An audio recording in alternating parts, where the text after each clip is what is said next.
నీకు అపవాది దేవుని సంబంధిగా ఉండాలని దేవుడు నిన్ను రక్షించుకున్నాడు.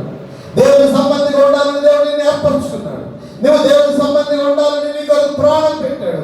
నువ్వు దేవుని సంబంధిగా ఉండాలని నీకోసం రక్తాన్ని చెందించి అమూల్యమైన రక్తంతో నిన్ను కొనుక్కున్నాడు. ఆయన స్వరక్తాన్ని కొనుక్కున్నాడు, విలువ పెట్టి కొనుక్కున్నాడు. మీరు మీ సొంత కారు మీరు విలువ పెట్టి కొనబడిన వారిని దేవుని వాక్యం సెలవిస్తుంది. కనుక ఈ దేహంతో దేవుని మహిమపరచండి.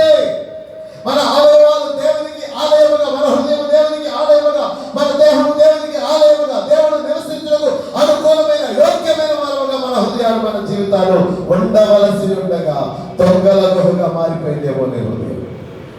మార్చోటి దగ్గరికి వచ్చాను, ఒక మాట చిత్రించాను, ఎక్కడ తాగాను. దురాలోచనలు, జాగ్రత్తములు, దొంగతనములు మూసించారా 7:21 మార్కు 7:21 నా మొహం